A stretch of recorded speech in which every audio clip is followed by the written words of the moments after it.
نحمده ونصلي على رسوله الكريم اما بعد فاعوذ بالله من الشيطان الرجيم بسم الله الرحمن الرحيم رب اشرح لي صدري ويسر لي امري واحلل عقدة من لساني يفقهوا قولي۔ ناظرین، پروگرام اللہ کے خوبصورت نام کے ساتھ آپ کی خدمت میں حاضر ہیں۔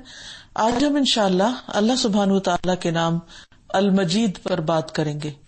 المجید جو مجد والا ہے، بزرگی والا ہے، شان والا ہے، جو ہر طرح کی شرف و کرامت کا مالک ہے، ہمارا رب عظیم جو بلند صفات کا مالک ہے، جو ہر عیب اور ہر نقص سے پاک ہے۔ قرآن مجید میں اللہ سبحانہ وتعالی نے اپنی بزرگی کے بارے میں بہت سی آیات میں ذکر کیا ہے۔ سورۃ البروج میں آتا ہے ذو العرش المجید فعال لما یرید، کہ وہ عرش کا مالک ہے، بڑی شان والا ہے، جو چاہے کر ڈالنے والا ہے، اسے کوئی روکنے والا نہیں۔ پھر اسی طرح وہ ہر روز ایک نئی شان میں ہوتا ہے۔ فرمایا کل یوم ھو فی شأن، کہ ہر روز وہ ایک نئی شان میں ہے، یعنی اس کی بزرگی اور اس کی بڑائی اور اس کی عزت اور اس کی شان میں ہر روز اضافہ ہی ہوتا چلا جا رہا ہے، کمی نہیں۔ اللہ سبحانہ وتعالی کی یہ صفات جتنی بھی ہیں وہ سب اس کی شان میں اضافہ کرنے والی ہیں۔ اور پھر وہ عرش کا مالک ہے، ذو العرش المجید، اس کا عرش بھی بہت عزت والا ہے، کرامت والا ہے۔ اللہ سبحانہ وتعالی حقیقت میں، اصل میں بزرگی کا مالک ہے۔ اس کے علاوہ جتنے بھی مخلوقات میں سے کوئی بڑا بننا چاہتا ہے تو اس کی شان اور بزرگی جھوٹی ہے، وقتی ہے، کسی کو موت آ لیتی ہے، اور کوئی کسی حادثے کا شکار ہو جاتا ہے، اور کوئی کہیں مغلوب کر دیا جاتا ہے۔ لیکن اللہ سبحانہ وتعالی اتنا بلند ہے، اتنا عظیم الشان ہے کہ اس سے نہ موت آئے گی، نہ ہی اس کے اوپر کوئی اور غالب آ سکتا ہے، کوئی کسی بھی طرح اس کو کوئی نقصان پہنچا نہیں سکتا۔ اس لیے ہمیں اللہ سبحانہ وتعالی کی اس صفت پر غور کرنا چاہیے، اور قرآن و سنت میں دیکھنا چاہیے کہ اللہ تعالیٰ اپنے بارے میں اس حوالے سے کیا فرماتے ہیں۔ قرآن مجید میں اللہ سبحانہ وتعالی فرماتے ہیں سبحان رب السماوات والارض رب العرش عما یصفون، پاک ہے آسمانوں اور زمین کا رب، عرش کا رب ان سب باتوں سے جو یہ لوگ بیان کرتے ہیں۔ یعنی اللہ سبحانہ وتعالی کی شان میں شرک کر کے جو بھی کوئی گستاخی کرتے ہیں، اللہ سبحانہ وتعالی کو وہ شرک بھی کوئی نقصان نہیں دیتا، وہ ان تمام باتوں سے بہت بالا، اوپر، بلند ہے۔ پھر اسی طرح بندے اگر اللہ سبحانہ وتعالی کو دیکھ لیں تو پھر ان کا حال کیا ہو۔ اب بھی بہت سے لوگ جو اللہ سبحانہ وتعالی کی قدر پہچانتے ہیں، جو اس کی بڑائی اور بزرگی کو مانتے ہیں، جو کائنات کی نشانیوں پر غور کرتے ہوئے اس کی عظمت کو پہچانتے ہیں اور اس کے کلام میں غور کرتے ہوئے اس کی شان کو مانتے ہیں، ان کے دلوں میں اب بھی اس کی بہت عزت اور بہت عظمت ہے، اور وہ اس سے محبت کرتے ہیں، اور اسی بنا پر وہ اس کا ذکر کرتے ہیں، اس کی تسبیح بیان کرتے ہیں، اور اکیلے اکیلے بھی اور سب کے ساتھ جمع ہو کر بھی۔ اور ایسی مجلسوں میں فرشتے بھی حاضر ہوتے ہیں، جیسا کہ ایک حدیث میں آتا ہے رسول اللہ صلی اللہ علیہ وسلم نے فرمایا اللہ کے کچھ فرشتے ایسے ہیں جو راستوں میں پھرتے رہتے ہیں اور اللہ کا ذکر کرنے والوں کو تلاش کرتے رہتے ہیں، پھر جہاں وہ کچھ ایسے لوگوں کو پا لیتے ہیں جو اللہ کا ذکر کرتے ہوتے ہیں تو ایک دوسرے کو آواز دیتے ہیں کہ آؤ ہمارا مطلب حاصل ہو گیا، یعنی جنہیں ہم ڈھونڈ رہے تھے وہ یہاں بیٹھے ہیں۔ پھر وہ آسمانی دنیا تک اپنے پروں سے ان پر امڑتے رہتے ہیں، یعنی ان پر سایہ کیے رکھتے ہیں۔ پھر محفل مکمل ہونے پر اپنے رب کی طرف چلے جاتے ہیں، یعنی وہ فرشتے ان کا عمل لکھ کر رب کے پاس جاتے ہیں۔ پھر ان کا رب ان سے پوچھتا ہے، حالانکہ وہ خود اپنے بندوں کے متعلق خوب جانتا ہے کہ میرے بندے کیا کہتے تھے، وہ جواب دیتے ہیں کہ وہ تیری تسبیح پڑھتے تھے، تیری کبریائی بیان کرتے تھے، تیری حمد کرتے تھے، تیری بزرگی بیان کرتے تھے۔ پھر اللہ تعالیٰ پوچھتا ہے کیا انہوں نے مجھے دیکھا ہے؟ وہ جواب دیتے ہیں نہیں واللہ انہوں نے تجھے نہیں دیکھا۔ اس پر اللہ تعالیٰ فرماتا ہے پھر ان کا اس وقت کیا حال ہوتا جب وہ مجھے دیکھ لیتے۔ وہ جواب دیتے ہیں اگر وہ تیرا دیدار کر لیتے تو تیری عبادت اور بھی زیادہ کرتے، اور بھی شوق کے ساتھ زیادہ تیری بزرگی بیان کرتے، تیری تسبیح سب سے زیادہ کرتے، یعنی کسی اور کے ذکر سے زیادہ پھر وہ تیرا ذکر کرتے اگر وہ تیری شان سے واقف ہو جائے۔ حقیقت یہ ہے کہ دنیا میں کسی بھی قسم کا جو بھی شرک ہے وہ صرف اسی وجہ سے ہے کہ لوگوں نے رب کی عظمت کو نہیں پہچانا، اس کی بزرگی کو نہیں جانا، اسی لیے وہ انسانوں میں سے یا مخلوقات میں سے جس چیز سے بھی متاثر ہوتے ہیں، جس کو بھی بڑا سمجھتے ہیں، اس کے گن گانے لگتے ہیں۔ حقیقت یہ ہے کہ آسمان و زمین کی ہر چیز اللہ سبحانہ تعالیٰ کی بڑائی بیان کر رہی ہے۔ فرشتے ہوں یا جمادات ہوں یا نباتات ہوں، سب ہی اس کی بڑائی بیان کرتے ہیں۔ سورۃ الاسراء میں آتا ہے تسبح له السماوات السبع والارض ومن فيهن وان من شيء الا يسبح بحمده ولكن لا تفقهون تسبيحهم۔ ساتوں آسمان اور زمین اس کی تسبیح کرتے ہیں، اس کی بڑائی بیان کرتے ہیں، اور وہ بھی جو ان میں ہے، یعنی آسمان و زمین کے اندر جو بھی کوئی مخلوق ہے، اور کوئی بھی چیز نہیں مگر اس کی حمد کے ساتھ، اس کی تعریف کے ساتھ اس کی تسبیح بیان کر رہی ہے، لیکن تم ان کی تسبیح نہیں سمجھتے۔ بے شک وہ ہمیشہ سے بردبار نہایت بخشش فرمانے والا ہے۔ سورۃ النور میں اللہ تعالیٰ فرماتے ہیں الم تر ان اللہ یسبح له من فی السماوات والارض والطیر صافات کل قد علم صلاته وتسبیحه واللہ علیم بما یفعلون۔ کیا تم دیکھتے نہیں کہ آسمانوں اور زمین میں جو کچھ ہے اور فضا میں پر پھیلائے ہوئے پرندے بھی، یہ سب اللہ ہی کی تسبیح کر رہے ہیں۔ ہر مخلوق کو اپنی نماز اور تسبیح کا طریقہ معلوم ہے، اور اللہ اسے خوب جاننے والا ہے جو وہ کرتے ہیں، لیکن ایک انسان وہی نہیں جانتا کہ اس کے رب کی شان کیا ہے، اور اس کی شان بیان کس طرح کرنی ہے، اور اس کا اظہار کیسے کرنا ہے۔ فرشتے بھی اللہ سبحانہ وتعالیٰ کی حمد و ثنا کرتے ہیں، اس کی بزرگی بیان کرتے ہیں۔ اللہ سبحانہ وتعالیٰ نے جب آدم علیہ السلام کو تخلیق کرنے کا ارادہ فرمایا اور فرشتوں سے اس کا ذکر کیا تو انہوں نے اپنے بارے میں بتایا کہ وَنَحْنُ نُسَبِّحُ بِحَمْدِكَ وَنُقَدِّسُ لَكَ، کہ ہم تیری تعریف کے ساتھ ہر عیب سے پاک ہونا بیان کرتے ہیں اور تیری پاکیزگی بیان کرتے ہیں۔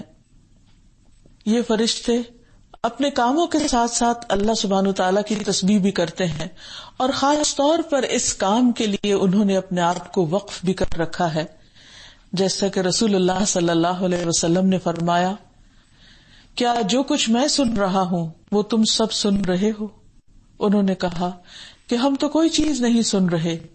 آپ نے فرمایا بے شک میں تو آسمان کے چرچرانے کی آواز سن رہا ہوں، اور اس کے چرچرانے پر ملامت بھی نہیں کیا جا سکتا، کیونکہ وہاں تو ایک بالشت کے بقدر بھی جگہ ایسی نہیں جہاں کوئی فرشتہ سجدہ یا قیام نہ کر رہا ہو۔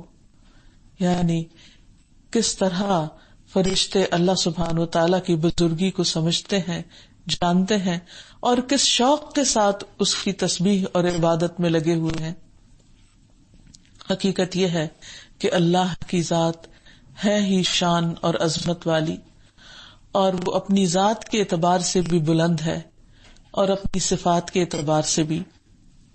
جہاں تک اللہ سبحانہ وتعالیٰ کی ذات کی مجد کا تعلق ہے تو اس کے چہرے کی شان کے بارے میں آتا ہے، رسول اللہ صلی اللہ علیہ وسلم نے فرمایا اس کا حجاب نور ہے، اگر وہ اسے کھول دے یعنی اپنا حجاب کھول دے تو اس کے چہرے کی شعاعیں جہاں تک اس کی نگاہیں پہنچتی ہیں مخلوق کو جلا دے، یعنی کوئی اس کی تاب نہیں لا سکتا، وہ ایسی چمک اور ایسی روشنی ہے۔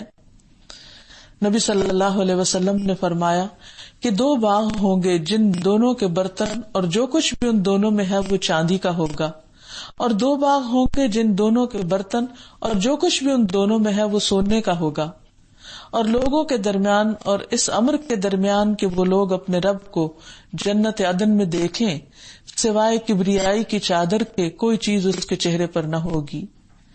یعنی اللہ سبحانہ وتعالی کی عظمت کا بیان ہے اس میں بھی، اور پھر اللہ سبحانہ وتعالی سے متعلق جو بھی چیز ہے وہ بھی شان والی ہے. جیسے ذو العرش المجید کا ذکر کیا گیا کہ وہ ذات عرش پر مستوی ہے اور اس کا عرش بھی بہت شان والا ہے.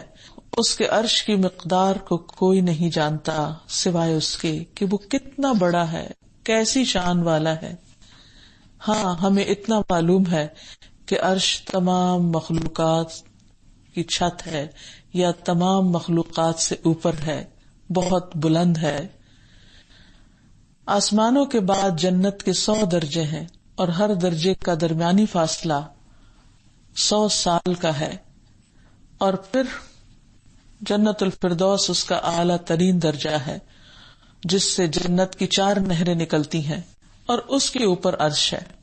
آپ سوچئے، تصور میں لائیے کہ یہاں ہم اس زمین پر ہیں، اس کے اوپر آسمان دنیا ہے، پھر ایک اور آسمان، پھر ایک اور آسمان، پھر آسمان، 7 آسمان، پھر ان 7 آسمانوں کے اوپر جنت ہے. پھر جنت کے 100 درجے ہیں اور ایک درجے سے دوسرے درجے کے درمیان 100 سال کا فاصلہ ہے. اور پھر اس کے اوپر جنت الفردوس، اور جنت الفردوس کی چھت جو ہے وہ رحمان کا عرش ہے. آپ سوچئے کہ وہ عرش کتنا بلند ہے اور اس کے اوپر ہمارا رب، اس کی شان کتنی بلند ہے.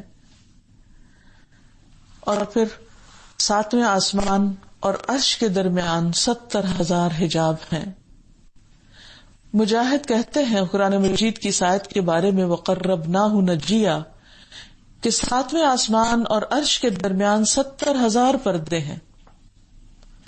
7ویں آسمان اور عرش کے درمیان. اور اللہ تعالیٰ موسیٰ علیہ السلام کو قریب کرتے رہے یہاں تک کہ دونوں کے درمیان ایک پردہ رہ گیا.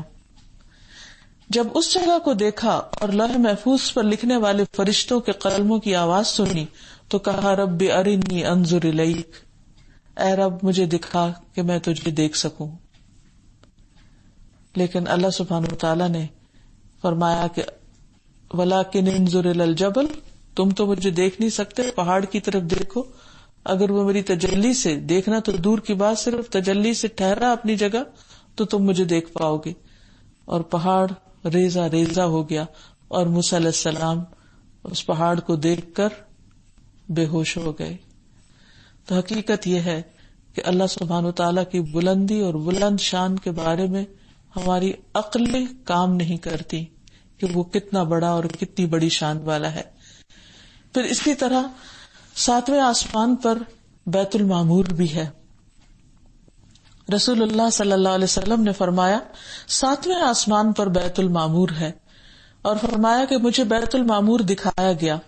میں نے جبریل علیہ السلام سے اس کے بارے میں پوچھا تو انہوں نے بتایا یہ بیت المعمور ہے، یعنی جیسے خانہ کعبہ ہے، بیت اللہ شریف ہے، اسی کے اوپر 7ویں آسمان پر. اس میں 70,000 فرشتے روزانہ نماز پڑھتے ہیں، اور ایک مرتبہ پڑھ کر جو اس سے نکل جاتا ہے پھر کبھی اس میں داخل نہیں ہوتا.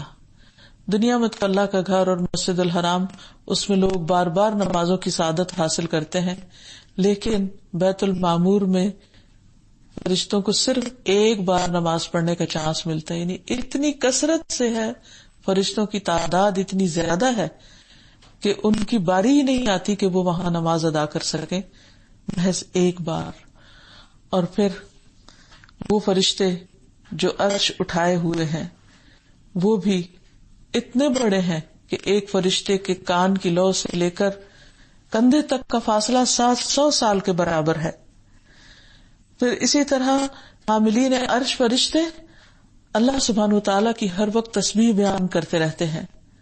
حسان بن عطیہ کہتے ہیں کہ حاملین عرش 8 ہیں، وہ ایک دوسرے کو اچھی اور نرم آواز کے ساتھ جواب دیتے ہیں، یعنی ان کے بولنے کا انداز بھی بہت اچھا ہے.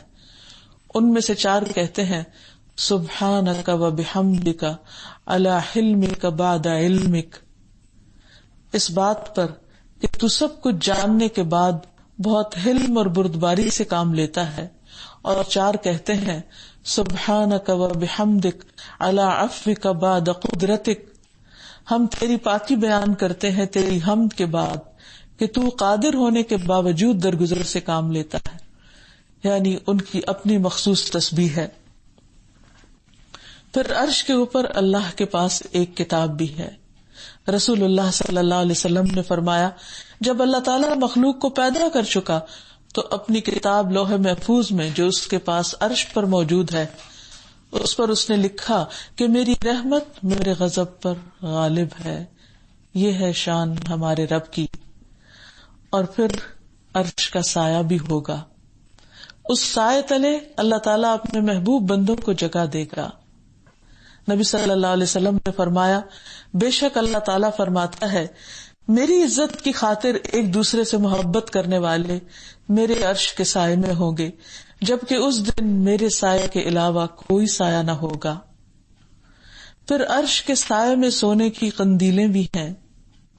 رسول اللہ صلی اللہ علیہ وسلم نے فرمایا جب تمہارے بھائی احد میں شہید کر دیے گئے تو اللہ تعالیٰ نے ان کی روحوں کو سبز رنگ کے پرندوں کے پیٹوں میں کر دیا جو جنت کی نہروں پر آتے ہیں، وہاں کے پھل کھاتے ہیں، پھر سونے کی قندیلوں میں لوٹ جاتے ہیں جو عرش کے سائے میں لٹک رہی ہیں، یعنی وہ جنت سے بھی اوپر مقام پر ہیں. جب انہوں نے وہاں کے کھانے پینے، آرام اور راحت کے مزے دیکھے تو کہا کون ہے جو ہمارا یہ پیغام ہمارے بھائیوں تک پہنچا دے کہ ہم جنت میں زندہ ہیں، ہمیں رزق دیا جاتا ہے، تاکہ وہ جہاد سے بے رغبت نہ ہو جائیں اور لڑائی میں بزدلی نہ دکھائیں. اللہ تعالیٰ نے فرمایا میں تمہارا یہ پیغام ان تک پہنچا دوں گا. چنانچہ اللہ تعالیٰ نے یہ آیت نازل فرمائی وَلَا تَحْسَبَنَّ الَّذِينَ قُتِلُوا فِي سَبِيلِ اللَّهِ أَمْوَاتًا، وہ لوگ جو اللہ کی راہ میں قتل ہوئے ان کے بارے میں یہ خیال ہرگز نہ کیجیے کہ وہ مردہ ہیں، بلکہ وہ زندہ ہیں، اپنے رب کے پاس رزق دیے جاتے ہیں. پھر اسی طرح عرش کا ایک وزن بھی ہے. جویریہ رضی اللہ عنہا سے روایت ہے کہ نبی صلی اللہ علیہ وسلم صبح کے وقت نماز ادا کرنے کے بعد ان کے پاس سے چلے گئے. وہ اپنی جائے نماز پر ہی بیٹھی ہوئی تھی. پھر دن چڑھے آپ واپس تشریف لائے تو وہ اسی جگہ پر بیٹھی ہوئی تھی. آپ نے فرمایا جس وقت میں تمہارے پاس سے گیا ہوں کیا تم اس وقت سے اسی طرح بیٹھی ہو؟ انہوں نے کہا جی ہاں. نبی صلی اللہ علیہ وسلم نے فرمایا میں نے تمہارے بعد ایسے 4 کلمات 3 مرتبہ کہے ہیں کہ اگر تمہارے آج کے کہے ہوئے کلمات کو ان کے ساتھ وزن کیا جائے تو ان کلمات کا وزن زیادہ ہوگا. اور وہ کلمات ہیں سبحان اللہ و بحمدہ عدد خلقہ ورضا نفسہ وزنۃ عرشہ ومداد کلماتہ. اللہ کی تعریف اس کی پاکی ہے، اس کی مخلوق کی تعداد کے برابر، اس کی رضا کے برابر اور اس کے عرش کے وزن کے برابر اور اس کے کلمات کی سیاہی کے برابر. یعنی اتنی بڑی تسبیح، اتنی زیادہ تسبیح. تو سوچئے کہ اللہ سبحانہ و تعالیٰ کا عرش کتنا بڑا ہے، اور اللہ تعالیٰ نے اپنے حبیب محمد صلی اللہ علیہ وسلم کے ذریعے ہمیں اتنی خوبصورت تسبیح سکھا دی کہ جس کا کوئی نعم البدل نہیں ہو سکتا، کہ چند الفاظ کے ساتھ انسان اپنی زبان ہلاتا ہے اور کتنی بڑی بات کہہ جاتا ہے. پھر اسی طرح اللہ کے ایک نیک بندے سعد بن معاذ کی وفات پر عرش الہی نے حرکت کی تھی، آسمان کے دروازے کھولے گئے، عرش ہلنے لگا. پھر اسی طرح عرش کے پائے بھی ہیں. نبی صلی اللہ علیہ وسلم نے فرمایا قیامت کے دن لوگ سب بے ہوش ہو جائیں گے، پھر سب سے پہلے میں ہوش میں آؤں گا اور دیکھوں گا کہ موسیٰ عرش کے پایوں میں سے ایک پایا تھامے ہوئے ہیں. اب مجھے یہ معلوم نہیں کہ وہ مجھ سے پہلے ہوش میں آ گئے یا انہیں کوہ طور کی بے ہوشی کے بدلے میں بے ہوش نہیں کیا گیا، یعنی وہ پہلے سے یہاں موجود ہیں. پھر عرش کے پائے کے پاس آیت الکرسی رب کی پاکی بیان کرتی ہے. ابی ابن کعب رضی اللہ عنہ سے مروی ہے کہ نبی صلی اللہ علیہ وسلم نے ایک مرتبہ ان سے پوچھا کہ اللہ کی کتاب میں سب سے عظیم آیت کون سی ہے؟ انہوں نے کہا اللہ اور اس کے رسول ہی بہتر جانتے ہیں. نبی صلی اللہ علیہ وسلم نے یہ سوال کئی مرتبہ دہرایا تو ابی ابن کعب نے کہا آیت الکرسی.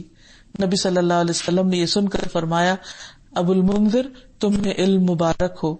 اس ذات کی قسم جس کے دست قدرت میں میری جان ہے، عرش کے پائے کے پاس یہ اللہ کی پاکیزگی بیان کرتی ہے.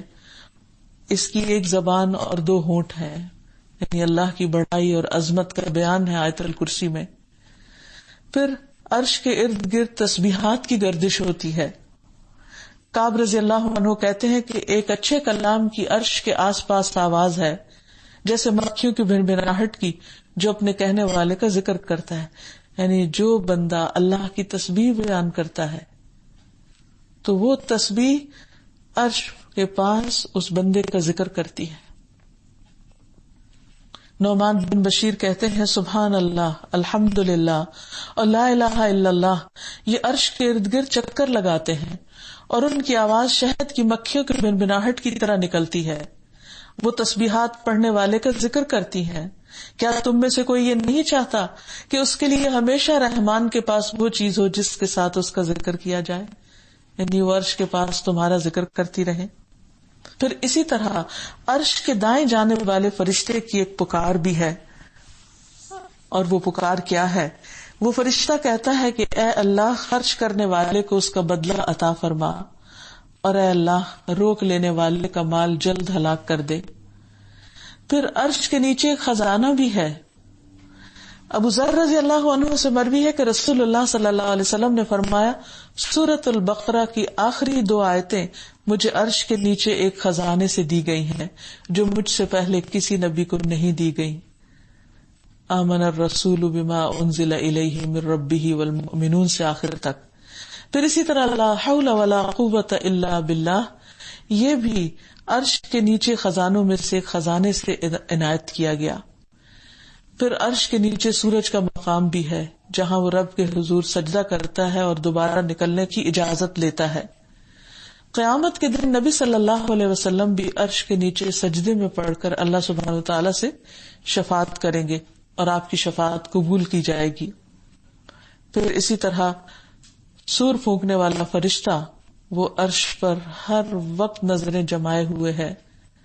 آپ نے فرمایا سور پھونکنے والے فرشتے کو جب سے یہ ذمہ داری دی گئی ہے تب سے تیار حالت میں اپنی آنکھیں عرش کی طرف لگائے ہوئے ہے، اس بات سے ڈرتے ہوئے کہ کہیں حکم ملنے سے پیشتر اس کی نگاہ ادھر ادھر نہ ہو جائے، یعنی ایک لمحے بھر کے لیے بھی میں اپنی ڈیوٹی سے غافل نہ ہوں.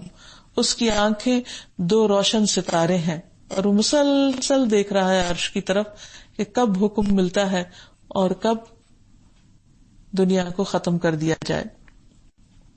پھر اسی طرح اس کی کرسی بھی عظیم الشان ہے. وسع کرسیہ السماوات والارض. پھر اس کی کرسی کی آواز بھی ہے، وہ چرچراتی بھی ہے.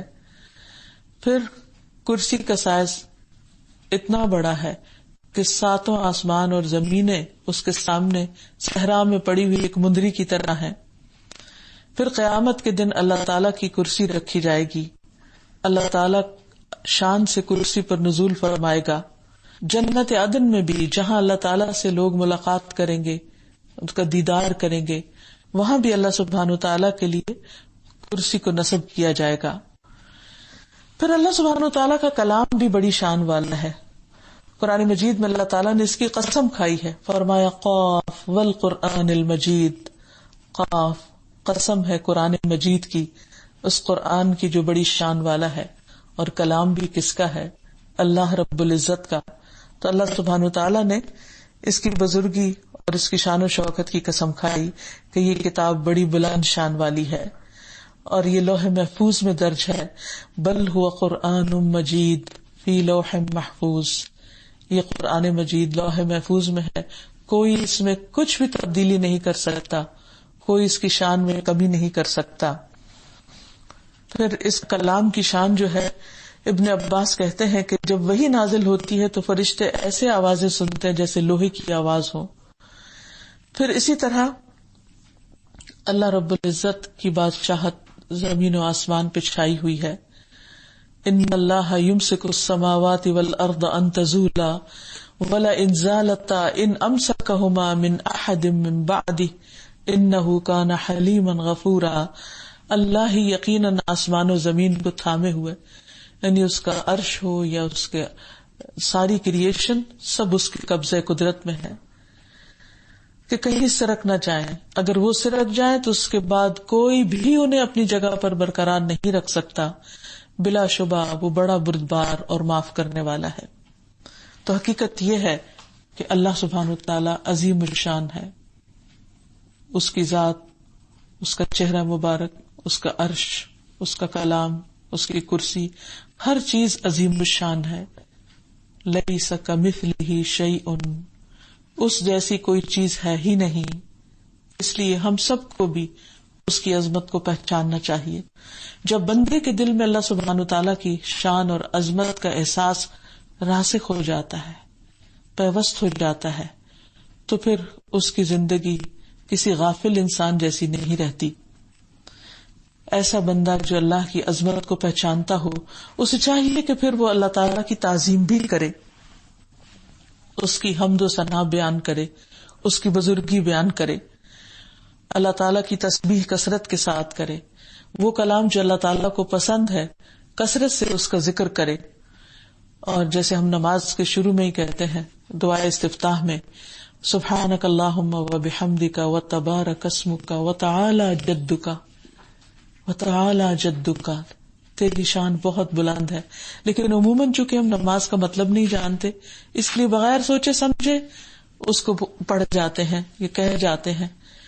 پھر اسی طرح یہ ہے کہ جب اللہ تعالیٰ کی بزرگی بیان کی جاتی ہے تو اس کے بعد جو دعائیں مانگی جاتی ہیں وہ بھی قبول ہوتی ہیں. فضالہ بن عبید کہتے ہیں کہ رسول اللہ صلی اللہ علیہ وسلم نے ایک آدمی کو نماز میں دعا کرتے سنا جس نے نہ اللہ کی بزرگی بیان کی نہ نبی صلی اللہ علیہ وسلم پر درود پڑھا. تو آپ نے فرمایا، اے نمازی تو نے جلدی کی. پھر رسول اللہ صلی اللہ علیہ وسلم نے لوگوں کو دعا کا طریقہ سکھایا. پھر آپ نے ایک آدمی کو دعا کرتے ہوئے سنا، اس نے پہلے اللہ کی بزرگی بیان کی، اللہ کی تسبیح کی، حمد بیان کی، پھر نبی صلی اللہ علیہ وسلم پر درود بھیجا. رسول اللہ صلی اللہ علیہ وسلم نے فرمایا، اب تو دعا کرنا، قبول ہوگی، اور مانگ تجھے دیا جائے گا. تو اس سے یہ پتہ چلتا ہے کہ جب ایک انسان اللہ کی بزرگی بیان کرتا ہے، اللہ کی شان بلند کرتا ہے، یعنی اللہ کی بلند شان کا ذکر کرتا ہے، تو ایسے شخص کی دعائیں بھی قبول ہوتی ہیں. پھر اسی طرح انسان کو چاہیے کہ وہ اللہ سبحانہ وتعالیٰ کے حضور 5 وقت جھکنے میں سستی نہ کرے، کیونکہ یہ بھی اس کی بڑائی اور بزرگی بیان کرنے کا ایک ذریعہ ہے. پھر اللہ تعالیٰ کے کلام کی تعظیم کرے، کیونکہ جو بندہ اللہ کی عظمت کو پہچان جاتا ہے پھر وہ اللہ تعالیٰ کے بارے میں، اللہ تعالیٰ کے احکامات کے بارے میں اور جاننا چاہتا ہے. اور قرآن مجید سے بڑھ کر اور کون سی جگہ ہوگی، کون سی معلومات ہوگی کہ جس سے انسان اپنے رب کی معرفت حاصل کر سکے. تو جو شخص اللہ سبحانہ وتعالیٰ کے کلام کے ساتھ تعلق رکھتا ہے، اللہ سبحانہ وتعالیٰ اس کو بھی عزت اور بزرگی عطا فرماتے ہیں. حدیث میں آتا ہے، رسول اللہ صلی اللہ علیہ وسلم نے فرمایا، جو آدمی قرآن میں ماہر ہو وہ ان فرشتوں کے ساتھ ہے جو معزز اور بزرگی والے ہیں.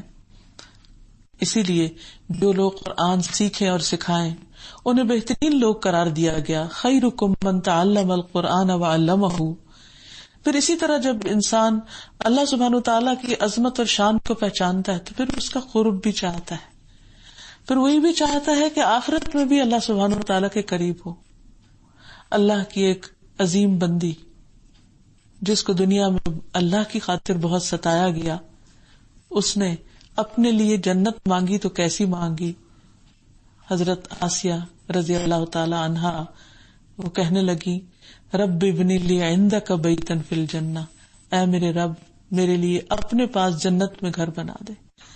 یعنی جب بندہ اللہ تعالیٰ کی عظمت کو پہچانتا ہے تو پھر اس سے محبت کرتا ہے، پھر سب چیزوں کو چھوڑ کر اس کے قریب ہونا چاہتا ہے، وہ اس کا منتہا اور گول بن جاتا ہے. لہذا ہمیں بھی اپنے لیے اللہ سبحانہ و تعالیٰ کے قرب کی دعا کرنی چاہیے. نبی صلی اللہ علیہ وسلم نے بھی فرمایا کہ جب تم جنت مانگو تو جنت الفردوس مانگو، یعنی جنت کا اعلیٰ ترین درجہ مانگو، کیونکہ جنت الفردوس کی چھت رحمان کا عرش ہے. کیونکہ حقیقت یہ ہے کہ جو جس سے محبت کرتا ہے وہ اس کے قریب رہنا چاہتا ہے. تو یہ ہو نہیں سکتا کہ کوئی اللہ سے محبت کرے اور پھر اس کو اس کے دل میں اس کے قریب ہونے کا شوق نہ ہو. پھر وہ عمل کرے گا کہ جس سے وہ اس سے قریب ہو سکے، اور وہ دعائیں بھی کرے گا اور اونچے درجات پانے کی کوشش کرے گا، اور اس کی نظر میں خود بخود دنیا حقیر ہوتی چلی جائے گی، کیونکہ یہ دنیا ایک متاع ہے، ایک وقتی فائدے کی چیز ہے. عقل مند وہ ہے جو اپنی اس دنیا سے اپنی آخرت بنانے کی فکر کرے. اور پھر اللہ سبحانہ وتعالیٰ ایسے لوگوں کو جو واقعی آخرت کو دنیا پہ ترجیح دیتے ہیں ان کا مقام علیین میں لکھتے ہیں. کلا ان کتاب الابرار لفی علیین وما ادراک ما علیون کتاب مرقوم یشہدہ المقربون. ہرگز نہیں، نیک لوگوں کا نام اعمال بلند پایا لوگوں کے دفتر میں ہے، یعنی ان کے تو اعمال بھی اتنے قبولیت والے کہ بلند مقام پہ رکھے جاتے ہیں. اور آپ کیا جانے کہ بلند پایا لوگوں کا دفتر کیا ہے؟ وہ ایک کتاب ہے لکھی ہوئی جس کے پاس مقرب فرشتے حاضر رہتے ہیں، وہ دیکھتے رہتے ہیں، وہ بھی دیکھ دیکھ کر خوش ہوتے رہتے ہیں کہ یہ بندے خالصتاً اپنے رب کے لیے کیسی کیسی قربانیاں کرتے ہیں اور کیسی کیسی چھپی ہوئی نیکیاں کرتے ہیں، اور وہ جنت الفردوس پانے کے لیے محنت کرتے ہیں. کیونکہ ان الذین آمنوا وعملوا الصالحات کانت لهم جنات الفردوس نزلا خالدین فیہا لا یبغون عنها حولا.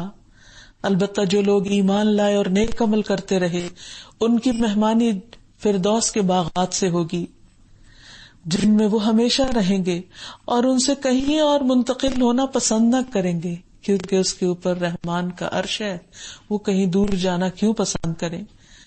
اور پھر جنت الفردوس ویسے بھی سب سے بلند اور خوبصورت جنت ہے. اس کے درختوں کے بارے میں آتا ہے کہ اس میں ایک درخت ہوگا جسے طوبا کہا جاتا ہے. دنیا کا کوئی درخت اس کے مشابہ نہیں، یعنی اتنا خوبصورت اور اتنا حسین ہوگا.